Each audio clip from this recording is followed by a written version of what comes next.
سلجوق مسلمان ہوئے تھے محمود غزنوی کے دور میں. سلجوق ان کے بڑے کا نام تھا. تو ایک دفعہ محمود غزنوی نے سلجوق سے پوچھا اگر مجھے تیری مدد کی ضرورت ہو تو کتنے آدمی پیش کر سکتے ہو؟ تو اس نے ایک تیر دیا، کہا یہ ایک تیر ہے میرا، کسی کو یہ تیر بھیج کر میرے علاقے میں بھیج دو تو چند گھنٹوں میں 1,00,000 تلواریں تیرا پیرا دینے کے لیے تیار ہوں. میرے پاس اتنی طاقت ہے. تو یہ سلجوق کی نسل میں تھا تغرل بیگ. اللہ تعالیٰ نے جب عرب زوال کا شکار ہو گئے اور ضعف کا شکار ہو گئے، جیسے بڑھاپے کا کوئی علاج نہیں، جب قوموں پہ زوال آتا ہے تو اس کا بھی کوئی علاج نہیں، پھر اور قوم کو جگہ ملتی ہے. جیسے بڑھاپا ایک فرد پہ آتا ہے ایسے بڑھاپا قوم پہ آتا ہے. قوم کا بڑھاپا جوانی میں نہیں لوٹ سکتا، جیسے فرد کا بڑھاپا جوانی کی طرف نہیں لوٹ سکتا، قوم کا بڑھاپا جوانی کی طرف نہیں لوٹ سکتا. کوئی علاج نہیں، نئی نسل کا آنا ہی علاج. تو عرب دھل چکے تھے، 600 سال بہت ہوتے ہیں حکومت کو، اپنی صفات گم کر چکے تھے، اب نئے خون کی ضرورت تھی. تغرل بیگ پہلا شخص تھا جس نے آ کر اہل السنت والجماعت کو استحکام بخشا، شیعوں کی حکومت کو ختم کیا، بغداد سے، شام سے، ان سارے علاقوں سے. صلاح الدین ایوبی نے اسماعیلی شیعہ کی حکومت کو ختم کیا. مصر العازد ان کا آخری خلیفہ تھا. صلاح الدین ایوبی نور الدین زنگی رحمۃ اللہ علیہ کا پروردہ تھا، اس کا دوست تھا، اس کے دوست بھی تھا، بچہ بھی تھا اس کے سامنے. زیادہ لکھنے پڑھنے کا شوق تھا، پھر اللہ تعالیٰ نے اس سے کام لیا اور اس کو مصر کا گورنر بنا کے بھیجا، مصر کی مدد کے لیے بھیجا. تو وہاں اس نے صلاح الدین ایوبی نے وہاں ختم کیا، تغرل بیگ نے یہاں ختم کیا. تو پھر سلجوق جو تھے نا یہ اقتدار میں آئے. ادھر ختم ہو گئی سلطنت بنو عباس کی، مصر ایک چھوٹی سی ترکوں کی سلطنت. تو اللہ تعالیٰ پھر مرکزیت کے لیے ایک نظام چلا. 2 لشکر آپس میں لڑ رہے ہیں ایک میدان. ایک جنگلی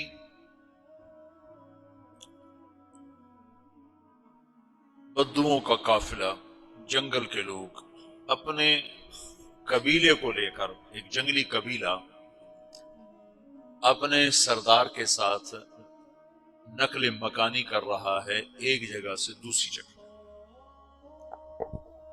اللہ کا نظام کہ یہ لوگ چلتے چلتے چلتے اس وادی میں پہنچ گئے جہاں جنگ ہو رہی ہے. 2 لشکر آپس میں لڑ رہے ہیں. جب یہ وہاں پہنچتے ہیں تو ایک لشکر کے قدم اکھڑ رہے ہیں اور دوسرا غالب آ رہا ہے. ان کو نہیں پتا شکست کھانے والے کون ہیں اور فتح پانے والے کون ہیں، ان کو نہیں پتا.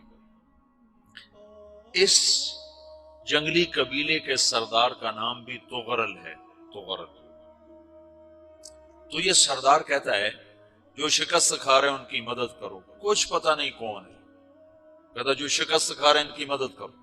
تو 400 وحشی جنگلیوں نے فاتح لشکر کے پیچھے حملہ کر دیا. تو یہ کافی ہوتا تو 400 دوڑ جب تلواریں پڑی تو چند لمحوں میں نقشہ بدل گیا. بھاگنے والے جم گئے اور جمنے والے بھاگ پڑے. جب جنگ ختم ہوئی تو شکست خوردہ لشکر کے بادشاہ نے ان کو بلایا. اسے پوچھتا ہے مجھے جانتے ہو میں کون ہوں؟ کہا نہیں. کہا تو تم نے میری مدد کیوں کی؟ کہا انسانی ہمدردی کی وجہ سے، تمہیں شکست ہو رہی تھی اس لیے تمہاری مدد کی. اور اس نے اپنا تعارف کرایا، میں ہوں سلیمان سلجوقی ترکی کا بادشاہ. مسلمانوں کا لشکر تھا اور تاتاریوں سے شکست کھا رہا تھا. تاتاری فتح پا رہے تھے، مسلمان شکست کھا رہے تھے. تو وہ اللہ کی غیبی مدد بن کر آئے. تو وہ اس سے کہتا ہے میرے ساتھ رہنا پسند کرو، تم نے میرے اوپر احسان کیا ہے. میں اس کا بدلہ دینا چاہتا ہوں، میرے ساتھ رہنا پسند کرو گے؟ کہنے کا کر لوں گا۔ تو اس کو لے کر ترکی آیا، اور استنبول اس وقت روم کی حکومت میں تھا، اس سے فتح کیا اس تغرل کے آگے چوتھے پانچویں پڑپوتے محمد فاتح نے۔ تو یہ استنبول ہے، یہ ترکی ہے، بیچ میں ایک چھوٹا سمندر ہے، یہاں ایک جاگیر ہے۔ تو سلطان سلیمان کہتا ہے یہ جاگیر تجھے وقف ہے، ادھر سے رومی مجھے تنگ کرتے ہیں حملے کر کر کے، تو میرا دفاع کرتے رہنا، یہ جاگیر تیری۔ اس جاگیر پہ اس نے اپنے قافلے کو آباد کر دیا، اپنے قبیلے کو، اور ایک چھوٹی سی حکومت بنا لی، جو ایک صوبہ سمجھو، سلمان سلجوقی کا وہ ایک چھوٹا سا صوبہ ہے۔ وہاں جب یہ رہ پڑا تو پھر یہ ایک شیخ کے بیعت ہوتا ہے، وہاں شیخ طریقت ہے، ان کے یہاں یہ بیعت ہونے جاتا ہے، وہ اس کو رات اپنے پاس ٹھہراتا ہے، تو ایک کمرے میں ان کو ان کا خادم ٹھہراتا ہے۔ یہ جب کمرے میں جاتا ہے تو سامنے دیوار میں تاکچے پر قرآن پڑا ہوا ہے، تو یہ تغرر بیگ کہتا ہے یہ کیا ہے، یہ کیا ہے؟ تو وہ خادم کہتا ہے یہ کتاب اللہ ہے، قرآن ہے۔ اچھا، وہ اس کو وہاں چھوڑ کے باہر چلا جاتا ہے۔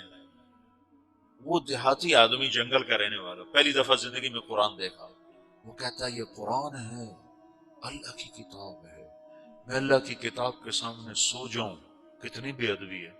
تو اس نے اسے قرآن اٹھایا اور سر پہ رکھ لیا اور کھڑا ہو گیا، ساری رات قرآن سر پہ رکھ کے کھڑا رہا۔ رات کے پچھلے پہر اس کو خواب آیا، کھڑے کھڑے اس نے دیکھا کہ اس کی پشت سے ایک چاند نکلا اور شیخ کی بیٹی کے سینے میں جا کے اتر گیا۔ پھر اس لڑکی کے سینے سے ایک درخت نکلا جو پھیلتے پھیلتے پھیلتے 3 بر اعظم پہ چھا گیا، افریقہ پر، یورپ پر، ایشیا پر۔ پھر اس کی آنکھ کھل گئی، وہ کھڑا ہوا ہے، تو اس نے صبح یہ خواب اپنے شیخ کو سنایا، تو انہوں نے اپنی بیٹی اس کے نکاح میں دی تھی۔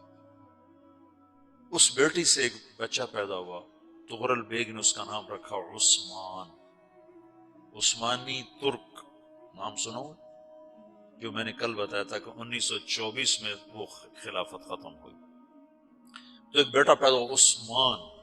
عثمان نے پھر ایک نئی اسلامی حکومت کی بنیاد رکھی جو 1924 تک چلتی رہی، کوئی 800 سال یہ حکومت چلی۔ تو حکومت کا شیرازہ بکھرا، لیکن پھر جڑ جاتا تھا، اور وہ قرن اول والا جوڑ کبھی نہ پیدا ہوا، ٹکڑے بن گئے۔ ان ٹکڑوں میں اللہ لوگ پیدا کرتا رہا جو دعوت دیتے رہے، دعوت زندہ رہی۔